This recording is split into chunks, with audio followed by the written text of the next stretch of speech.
All right. So what we've been doing for the past couple months with breaks in between for various Sundays is going back to the roots, going back to the basics. The book that I wrote 10, 15 years ago now, The Fifth Way, was my expression of the type of spirituality that we are trying to practice here at The Effect.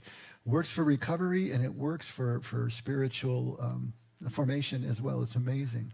When you take Jesus and you put him back into his original Hebrew Aramaic setting, everything comes clear. All those difficult passages that didn't make any sense, the ones that seemed to be just off somehow, all coalesce and come back into this perfect center, always pointing to the Father's love, always making perfect common sense, and allowing Jesus to speak as his first hearers would have understood him. Not as us from an alien culture 2,000 years away are trying to understand through layers of accretion, but really, can we end run all of that? What does it take for a modern Westerner to take the journey to be able to actually sit at the feet of an ancient Eastern Jesus and understand? And so that's what the Fifth Way is about. That's what our journey is about. We, as professed followers of Jesus, following him as best as we can from that original understanding. And once we do that, we realize that Jesus was a mystic and a contemplative. The way that he prayed out in the lonely places in silence. And so we practice as much as we can personally in our own lives, the silent prayer of contemplation as well, to try to move out of the way all the distractions, understanding that our spiritual growth is not about addition, it's about subtraction. It's not about acquisition, it's about relinquishment. When we get everything out of the way. What's that line from Sherlock Holmes? When you've eliminated everything that's impossible, whatever remains, however implausible, must be the truth. It's kind of like that. We eliminate everything that is distracting us and telling us something different about the nature of life and ourselves and our relationships, and then we get down to the core of it. 2 weeks ago, because we took a break last week to do something different, we went through an overview of the 5 ways, the first 4 ways and the 5th way. And that was a really big bite.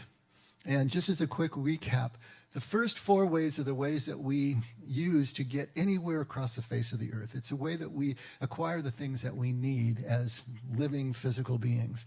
And so mirroring the 4 main sects of Judaism in the first century when Jesus was on the earth, the Sadducees, Pharisees, Essenes, and the Zealots, they all had characteristic ways of dealing with the Roman occupation and the challenges to their lives, both their national life and their personal lives. They could yield to the power that was in front of them. They could try to influence or manipulate it. They could exit, just leave, or they could try to tear it down. And when you think about it, those are the 4 options that every single one of us has, whether it's in a marriage or whether it's in a government. We can yield, influence, exit, or destroy. But what Jesus does is bring a 5th way, which takes all those 4 ways and turns them completely on their heads. Instead of working from top down, it's bottom up. Instead of working from outside in, it's inside out. Instead of working from front to back, it's back to front. If we want to acquire something in life, in our spiritual lives, we have to relinquish in order to make that happen. If we want power and control, we need to give it away. If we want attention, we give it away. If we want relevance or love, we give it away, and then we find out what is really ours. Because the truth of the matter is that Jesus starts from abundance and not scarcity. The 4 ways are operating on a scarcity, that we need to acquire something. Jesus says everything that you need is already here. Everything the Father has is already yours. And so it's not a matter of acquiring anything else. It's about letting go and stripping away anything that distracts us from everything that we already have. And so that's a lot to digest, and it has such far-reaching implications in every facet of our lives that I wanted to stop and pull back a little bit and take some time to really see if we can get this to sink in, the immensity of what this 5th way means as opposed to the other 4 that we're so familiar with. And what we need to do is we need to really consider how disturbing this is. This disturbing to our worldview, how much this messes with our heads to try to think about how opposite all of this is. And if we don't take the time to really consider how disturbing it is, how different it is, how alien it is, then what we're going to end up doing is reinterpreting it to fit what we already think we know. And unfortunately, that's what's happened to Jesus' message. It has been fit to Greek philosophy and Roman law, and which we are the heirs of, rather than letting it speak for itself, because it was just too big, it was too different. It's why we don't use the Sermon on the Mount very much to order our church life. We use Paul, because Paul's letters have structure to them, and necessarily so. But Jesus' message is anarchy, pure anarchy, if you just let it sit. An example would be that 2 weeks ago, just in kind of a passing reference, I was talking about how Jews feel about Hasatan, Satan, how different that one aspect of their worldview, their theology is, and how it changes so much about how we view this. I talked about it in terms of, we talked about Jesus' wilderness experience and how he was tempted by the adversary. But we made it clear that the way we think of the devil, or the way we think of Satan as an entity, is not the way the Jews thought about him. The words that were used there was satana in Aramaic, which means the accuser or the adversary, but it's a title. It's not a proper name. And akel kartsa meant peace eater. That's the other word that's used in that same passage for this tempter. And the peace eater is the one we would say a backbiter, right? We would say a slanderer. But it's the one who accuses. It's the one that brings the difficulties and the challenges to bear. In Hebrew, it's hasatan. Ha is a definite article, so it's the Satan, the accuser, the adversary. And so there's a big difference there between them. And yet, there's big resistance to understanding even that one aspect of our theology in a different way. It feels like an attack on our tradition. It feels like an attack on the Bible as we know it. And so there's a lot of pushback. But this one example, it really illustrates the Jewish and Hebrew foundations of Jesus' teaching. If Jesus didn't take time to redefine a term, it means whatever the people that he was talking to thought about that term was okay with him.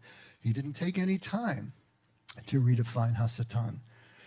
You could say his whole ministry was a redefinition of kingdom because they needed that, but not this. And so our best understanding of Jesus would be to understand the way the people, the hearers of Jesus, understood these terms. And that's what we're trying to do here. Because how is a Westerner, a modern Westerner, supposed to approach this Eastern Jesus without a willingness to be disturbed, without a willingness to challenge the things that we think we know, that we don't even know may be standing in the way of really understanding and becoming intimately connected with Jesus? And unless we're willing to let it all go, sell everything, Jesus says, we won't know what can come back and not be limiting to us. I remember years ago when I broached this subject, there was a woman who came up to me and she said, this is the first time I've heard you speak that I wasn't completely won over. I love that. I love that. That to me is so much more useful than just coming and saying, hey, that was a lovely sermon. I love for people to come up and say, I don't know about that. Good. That's great. If you don't know about it, then that's the place to start. But it got you thinking, right? Made you look, that sort of thing. It got you thinking. That's what we're trying to do here. It always sparks a lively conversation when you start talking about the devil, I guarantee you. And people will go back after I say some of the things that I typically say, and they go look it up, they do some research, and it reminded me when some of them would come back and talk to me about it. When I, in another lifetime, was a teacher of middle school, 4th through 8th grade, I think one of the 8th graders, I had said something in class. She came back the next day, and she said, Mr. B, because that's what they called me, Mr. B. Mr. B, I looked up what you said, and it was right. She was like so amazed. It was right. What do you think? I'm going to teach you something that's wrong? But that's what we do. We want the corroboration, and it is so useful to go back and do your own research. That's what you're going to remember, not just what someone told you, but when you go back and you look it up and you uncover it and you take the journey as if for the first time it's ever been taken, because for you it is, it changes things. My own study of the Hebrew roots of Christianity were exactly like that. My head was spinning, and there was nobody really to talk to about it. There was no one to really have any camaraderie with. I couldn't talk to my church. They would have been totally against anything that I was trying to learn in this direction. And there really wasn't that much out there. 30 years ago, try to find anything on the Aramaic Jesus. Thankfully now, it's becoming more mainstream. You can find these materials, but not back then. And I was wondering, why were there no churches that were teaching this stuff? Why was that I had to find out by trying to uncover all these dusty books and find some books that I could learn something about? And I realize now and then, too, that part of it was ignorance. They'd never been taught these things. And the Hebrew roots of Christianity were just not passed on from generation to generation. I grew up Catholic. There was no talk of the Hebrew roots of Christianity in that church. And then when I ended up in the evangelical church in my 30s, certainly was no talk of the Hebrew roots there. But I realized that there's something beyond that, that even those who may have known about this were consciously hiding it. They weren't allowing it to come to the fore because it didn't fit the narrative. It didn't fit the tradition. It didn't fit a literalist view of Scripture, reading Scripture absolutely literally in some cases. In some cases, the literal view, but only from a Hebrew point of view, right, is really going to give us what we need. But reading it in English, it really messes things up. And so there was this kind of putting it into the back room behind a locked door that you would do with a child you don't want anyone to meet. Some of that was going on. But I have realized here that my job is not to decide what you should or should not know. My job is just to throw it all out there and see what sticks. Expose you to the things that I think are useful. I'm not going to expose you to anything that seems useless. But then you decide, what is it that you need to be disturbed by enough to actually consider? Are you willing to be disturbed? And then consider it all. And then bring in what you need to bring in. So I wanted to dig in just a little bit here, because this idea of angels and free will in Jewish thought is a fundamental shift and a fundamental difference with what we believe as Christians. And even though it's one kind of slice and it seems maybe a little bit arcane, it really undercuts a huge part of the way that we experience our faith. So let's dig in a little bit. In classical and normative Hebrew theology in Judaism, the predominant view is that angels have no free will. I mean, did you ever think about that? We're supposed to have free will. But Jews don't believe, by and large, that angels have free will. They exist solely to perform God's will, as pure manifestations of God's will. They act as instruments to execute specific divine commands, like celestial messengers or forces, rather than independent beings with moral choice. Now, the language in the Old Testament, if you read about the appearances of angels, it's fluid, it's ambiguous. And you can't really tell whether you're looking at an angel or whether you're seeing God, because it seems to morph one into the other. And that's by design, because of the way that the Jews felt. The angels weren't really separate from God. They were extensions or manifestations of God and his will. Remember we talked about the Hebrews looked at function over form? They weren't interested in what something looked like. They were interested in how it performed. So to a Jew, an angel's appearance was functioning exactly as God would function. And so whether it was God or whether it was a messenger really didn't make no never mind, because it was all about God's will being made manifest. Nothing could oppose God's will. And so a couple of key points. These angels as agents of God, they're seen as divine tools or power conduits, not independent entities. The Hebrew word for angel, malach, means messenger. So angels are essentially manifestations or extensions of God's will, not independent beings with their own desires or the capacity to make independent decisions. They can't not act in disobedience to their Creator. The Jews believed that God had no opposition. God was the one without opposites. And so they had a limited function and they had a single purpose. Now this is really going to blow your mind. Each angel is created for a specific singular task or mission. Once that task is completed, the angel ceases to exist as that distinct manifestation, emphasizing their temporary functional role. This is why multiple angels were needed for different tasks in biblical stories, such as the three angels who visited Abraham, each with a unique role, one to announce Isaac's birth, one to destroy Sodom, and one to save Lot. And so they come into existence to fulfill a specific aspect of God's will, and then they come back out of existence. This is mainstream Jewish thought. And so, that being said, no rebellion by the angels is even possible. The concept of fallen angels who rebelled against God, as found in some Christian traditions, does not exist in normative Judaism. In Jewish texts, Hasatan, the adversary, is an agent of God whose specific job is to act as an accuser or an examiner, as seen in the book of Job, operating strictly under divine authority to test human free will, not as a rebel acting on his own volition. Now, Hasatan itself is a title. It's never a proper name in Scripture.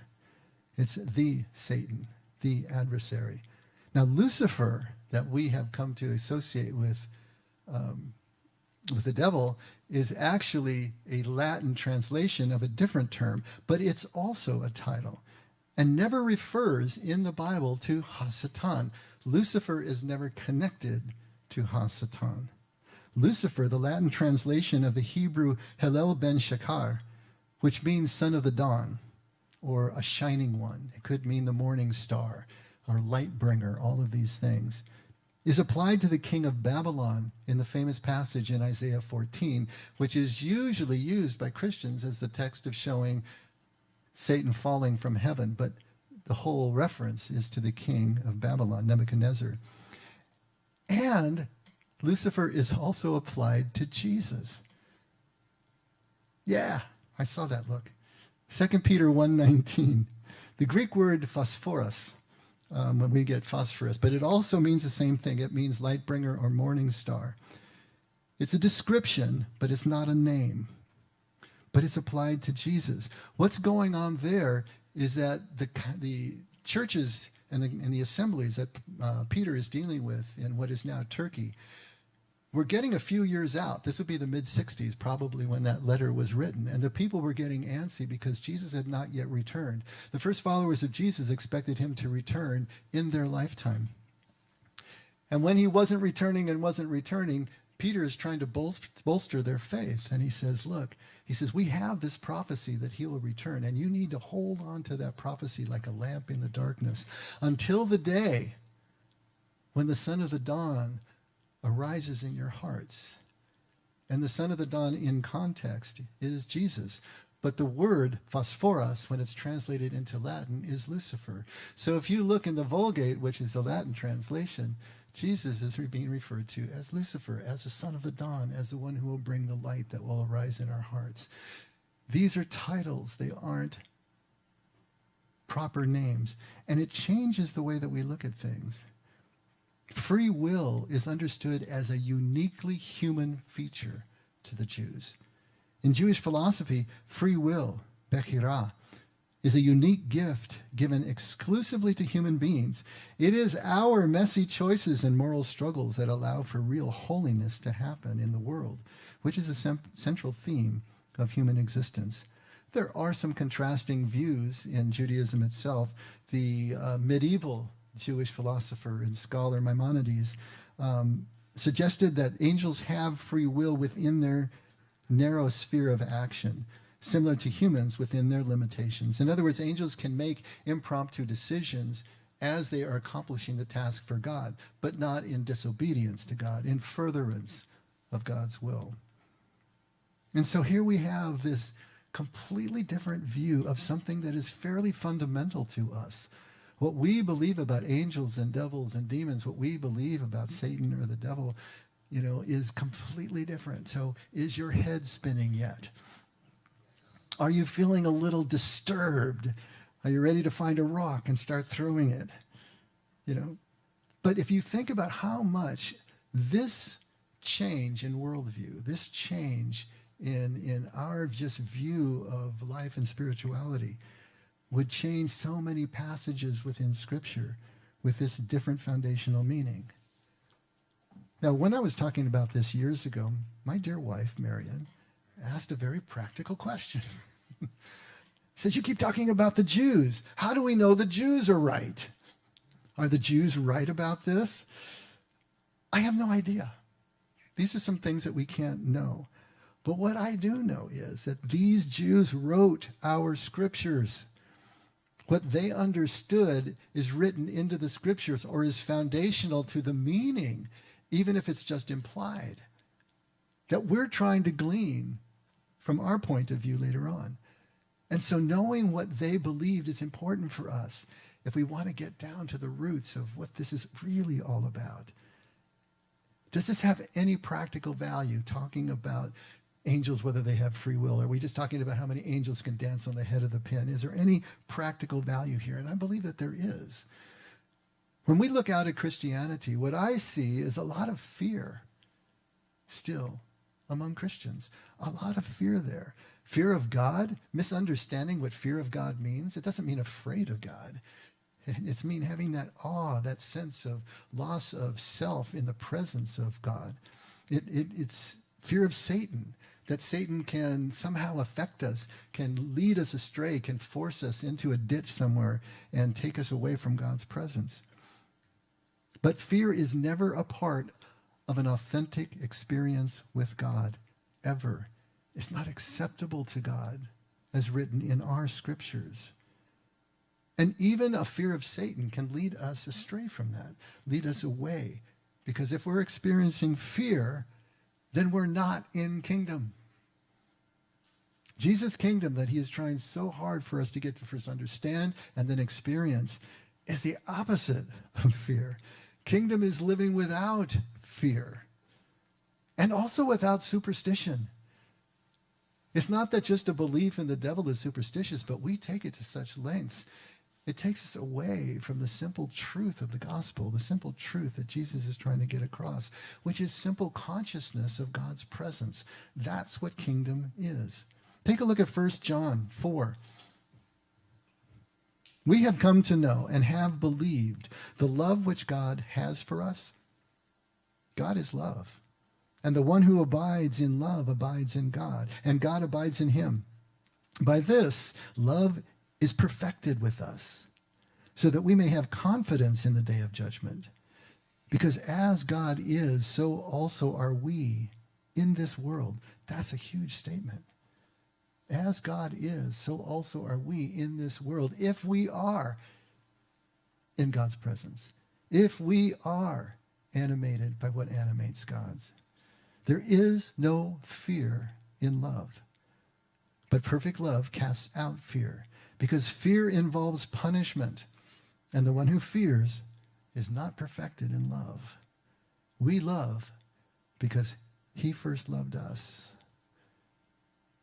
That couldn't be any clearer. That should be on the doors of every church. If we could just hang by that, put our stake in the ground right there, then everything else interpreted through that lens solves so much. There is no fear in an authentic experience of God. And the Jewish concept of Hasatan, as opposed to ours, removes fear. Think about it.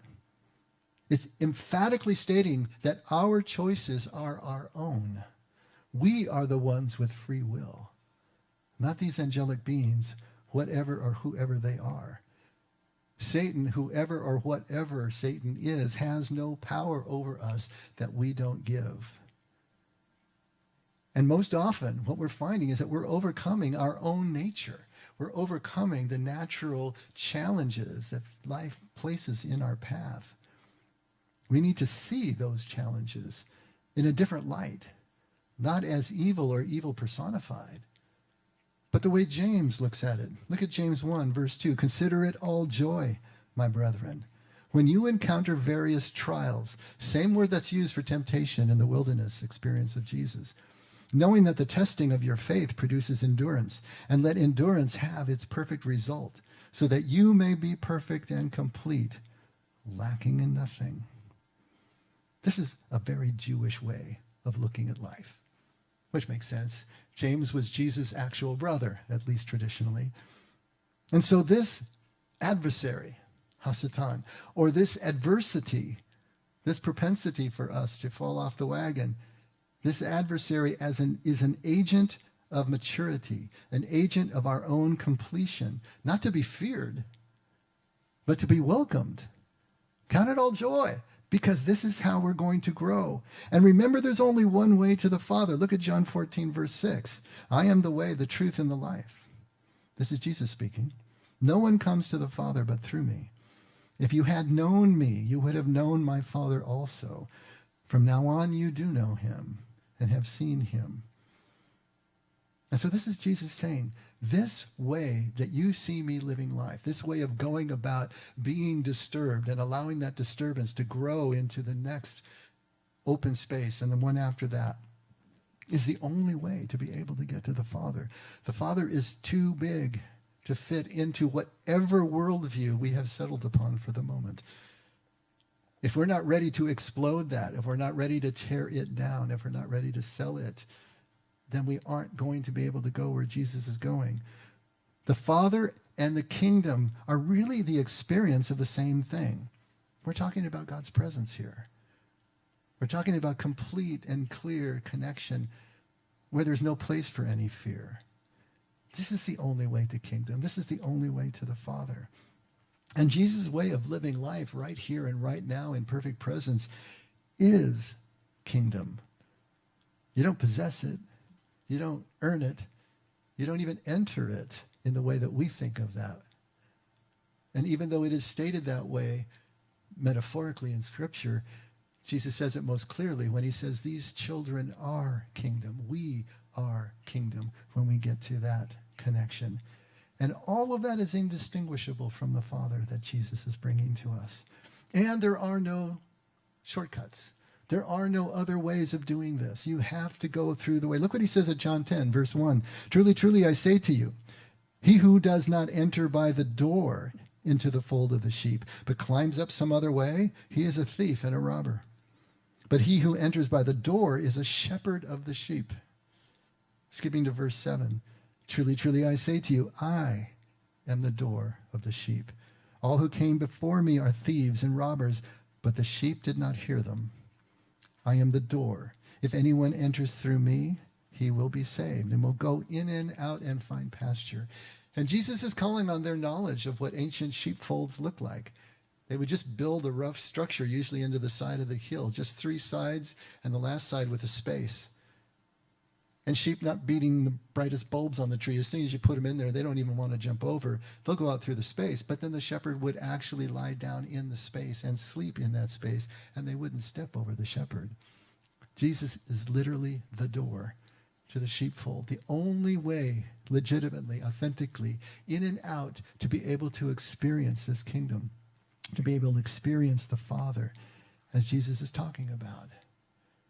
And this experience can't be taught. It can't be transferred. We can talk about it from now till something freezes over, right? But we're not going to get it. We have to live it.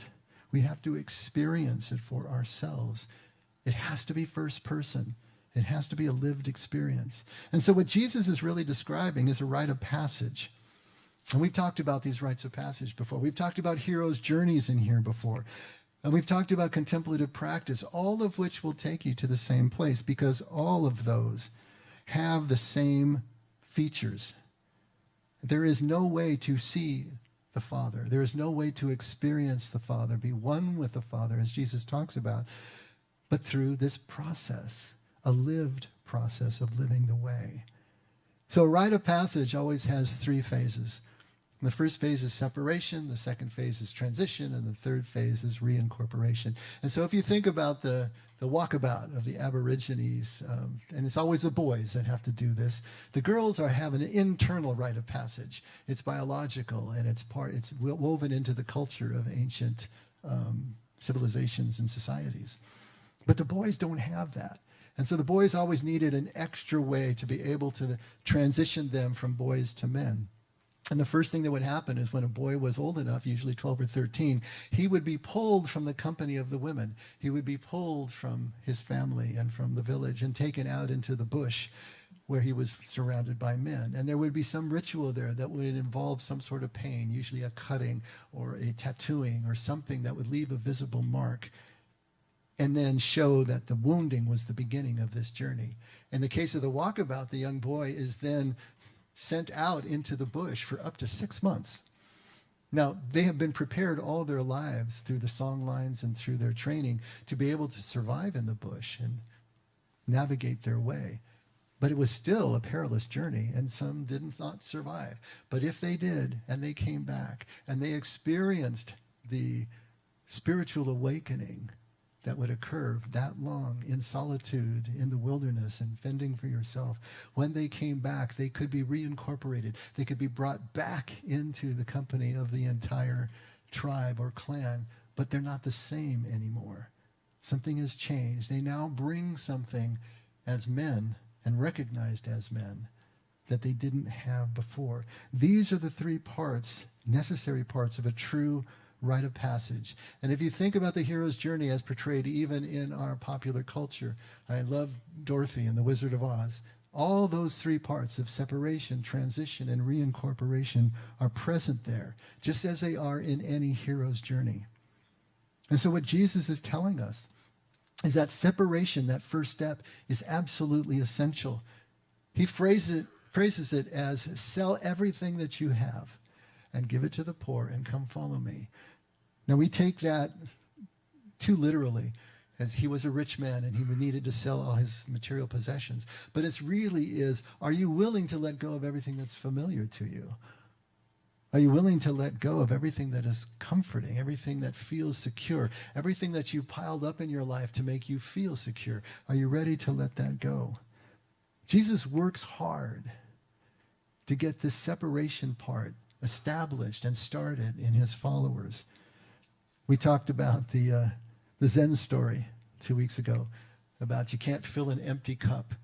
You know, come back to me when your cup is empty. Come back to me when your mind is empty. Come back to me when you have beginner's mind and you can see this thing as if for the first time and not through the filter of everything that you think you know and everything that you're clinging to. Can you do that? Because if you can't, there is no way that you are going to be able to allow an experience of something so vast as the Father's presence. And when we understand Jesus this way, he feels dangerous. I mean, if he doesn't, then you're not really approaching Jesus as Jesus. He feels dangerous. He told us straight off, he didn't come to bring us peace. Peace understood as calm and tranquility. He is the Prince of Peace as shalom, but this other word that he used meant calm or tranquil. He didn't come to bring us that. He came to bring us a sword. And he talked about this separation starting right in the home. I am come to set father against mother. I've come to set father against son and daughter against mother and daughter-in-law against mother-in-law and all the members of the house. Because that's what happens when we really start off in a completely different direction. Nobody understands it. And it's threatening all of their security and their worldview, and they will fight you tooth and nail. Within your own home it starts, of course, because they're the ones closest to you. But Jesus is also using the family as a metaphor for the larger picture. It's going to put us at odds with everything that we think we know and everything that we do in order to get ourselves from point A to point B. Jesus feels dangerous because Jesus is taking us and has already taken himself to a place of perfect freedom. That's what he wants for us. You know, you'll know the truth and the truth will make you free. Free of what? Free of everything that limits you. Free of everything that keeps you from this radical presence. And so he is free. He is teaching us the way, showing us the way to become free. And that's a dangerous place because perfect freedom stands outside of any security blanket that you can devise. Once you are free, you have stood outside of all of that. And this is going to lead us directly to the transition, which we have talked about as liminal space, standing on that threshold between worlds, not really having a camp of your own so much anymore, because you are now moving out into the wilderness, into this unknown space, something different. And it's disorienting. It's disturbing. If it's not, then you're not there. It will always be disturbing. Now, even the talk that we had about the Jewish Satan and about angelology that we talked about, that was disturbing and liminal for some of you. It was taking you to a place that just didn't jive. Saw it in your faces. That's okay. That's good. But why? Why is it always so difficult? There's a non-canonical gospel called Thomas. It's one that didn't make it into the Bible. But it's just a sayings gospel. It's just Jesus said, Jesus said, Jesus said. No narrative, no structure to it. Which were probably the earliest gospels, were just sayings gospels. But there's some beautiful sayings in Thomas, if you ever get a chance to read it. And some parallel the sayings that we find in the canonicals, and others are truly different. But at saying number 2 in the Gospel of Thomas, Jesus said, "Those who seek should not stop seeking until they find. And when they find, they will be disturbed. And when they are disturbed, they will marvel, and they will rule over all." What he's saying is if you're willing to be disturbed, if you're willing to move out into this new territory, if you're willing to let go of the baggage that is keeping you limited, that is going to change everything, change your whole perspective about everything that's going on. These disturbances, these offenses, when we take offense, are always our first reaction to something that is radically different, something that challenges everything we know. The first reaction is always resistance, right? It's disturbance, it's offense. That's why it's so important for us to look at our offenses. What offends you? Why does it offend you? That is like the warning light on your dashboard that's telling you there's something unprocessed, something that needs to be taken a look at underneath the hood. This is the rich man and the camel that Jesus talks about, right? It's easier for a camel to go through the eye of a needle than a rich man to enter the kingdom. Why? Because we don't even realize how much stuff we're carrying around for our security. How many things that we have built up in our lives. When I was thinking about this, I love the movie, remember the movie The Jerk with Steve Martin? Nobody remembers The Jerk? Oh, okay. There's a few of you. He was kind of developmentally disabled, right? And he's going through life. But there's this one scene where he breaks up with his girlfriend and he's so mad he's going to leave, right? And he says, "Well, I'm going to go then. And I don't need any of this. I don't need this stuff and I don't need you. I don't need anything. Well, except this." And he picks up an ashtray. And that's it. And that's the only thing I need is this. I don't need this or this, just an ashtray. Oh, and this paddle game. The ashtray and the paddle game, that's all I need. And this remote control, the ashtray, the paddle game, and the remote control, that's all I need. And these matches, the ashtray and these matches and the remote control and the paddle ball and this lamp. The ashtray and this paddle game and the remote control and the lamp, that's all I need. And that's all I need too. I don't need one other thing, not one. Well, I need this. And he picks up a chair. The paddle game and the chair and the remote control and the matches for sure. And this, he picks up a magazine. And that's all I need. The ashtray, the remote control, the paddle game, this magazine, and the chair. And he walks outside. And I don't need one other thing except my dog. And the dog growls at him. Well, I don't need my dog. Silly. But what it does is it illustrates we don't even realize how many things that we're carrying around. Walk into your home. See all the stuff. Do you really need all that stuff?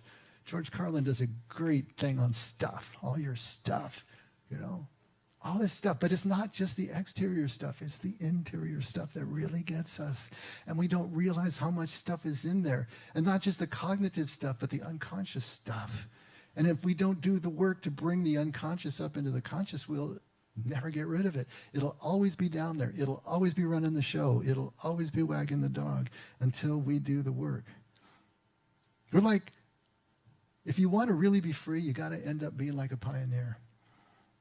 Those pioneers that went west in their covered wagons, think about it. They were completely free. They were seeing territory that white people had never seen before. And you could basically just pick a spot.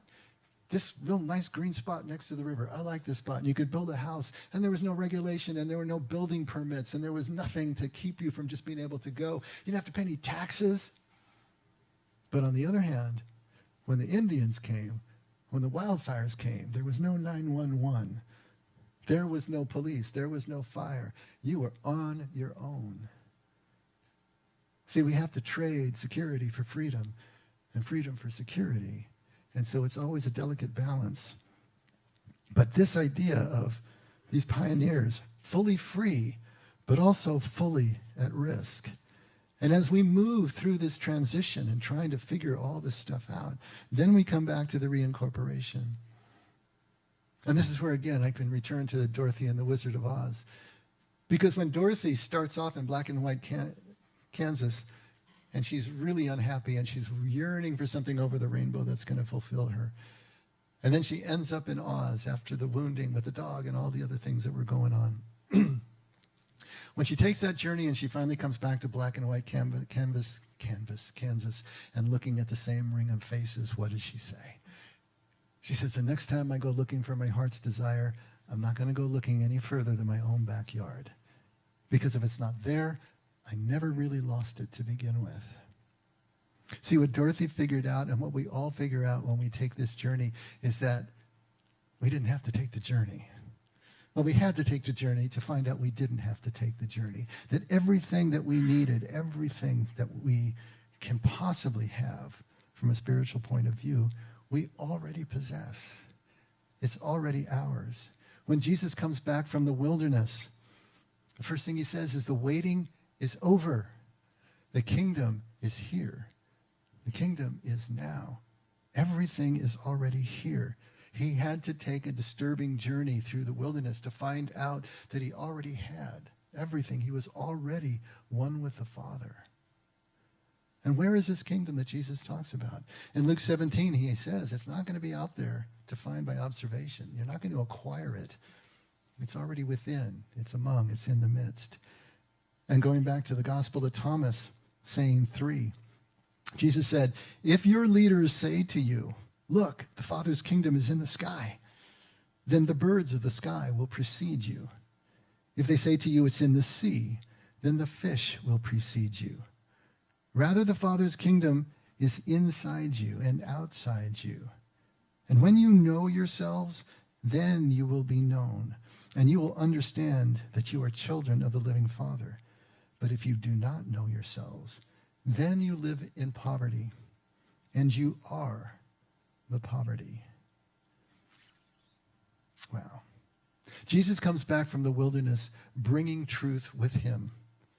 He comes back changed by that truth. Just as Moses came back whitened, right, by the experience of God on Sinai, everything changes. Having gone through the rite of passage, having gone through the authentic experience. Richard Rohr says it really well in his book, Everything Belongs, when we went through this years ago. He talks about contemplative practice, and he talks about it as navigating between the circumference and the center of a circle. The circumference of the circle, or the skin of a sphere, is where we live. We live on the surface of things. We live along the circumference. But everything that we really need to inform our lives and to bring meaning and purpose to them is in the center. And the only way that you get to the center is by selling the circumference. You have to sell the circumference. You have to let go of that. Let go of it as your primary connection with life. That is a separation. That is the transition we're talking about. And then you reincorporate back to the circumference because that's where we really live. But you're changed now by the experience. Dorothy was completely useless on the farm. But when she comes back, now she has something to offer, something to give her family and everyone who will be connected with her. And we find that this life is a lifelong oscillation between the circumference and the center of rites of passage and journeys, heroes' journeys. And we use the circumference as the base camp that takes us to the summit. We can use the circumference as the base camp that will take us to the center if we start to understand what we're really doing here. And it's the same with the 4 ways and the 5th way. Same as the circumference and the center. The 4 ways are how we deal with everything that we need along the circumference. But it's only the 5th way that is going to take us to the center. Until we take the 4 ways and turn them inside out and stand them on their head, they will in no way be able to take us where we really want to go. It's just the 5th way that has the power to take us to center, take us to Father. Why?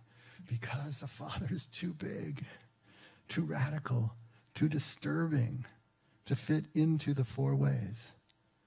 You see, we can travel the 4 ways and not have to give up any of our stuff. That's why we like the 4 ways. And in fact, the 4 ways are made of our stuff. And so they work just fine together. But they will not take us where we really want to go, because we can't acquire God the way we acquire anything else in life. We can't contain God. We can't understand God. But we can experience God. From Everything Belongs, Richard Rohr says, "We are led to the conclusion that growth in the spiritual life takes place not by acquisition of something new. It isn't like the acquisition of new information. In reality, our growth is hidden. It is accomplished by the release of our current defense postures, by the letting go of fear and our attachment to self-image. Thus, we grow by subtraction much more than by addition. It's not a matter of more and better information. The wisdom traditions say that information itself is not the key. Once our defenses are out of the way and we are humble and poor, truth is allowed to show itself. It is not acquired. It shows itself when we are free from ideology and fear and anger. I know, quote unquote, won't get us anywhere. The truth is, I don't know anything. Our real hero is Forrest Gump. Perhaps he was a metaphor for beginner's mind. Only non-knowing is spacious enough to hold and not distort the knowing that is possible."